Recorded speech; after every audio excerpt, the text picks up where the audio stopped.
پاینده با دوستی در ضمیر ما نمی گنجد و غیر از دوست کس.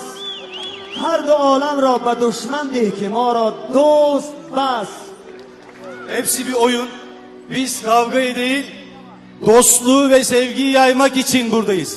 خب و این گفتنیم که ما برای جنگ و جداله برای دوستی و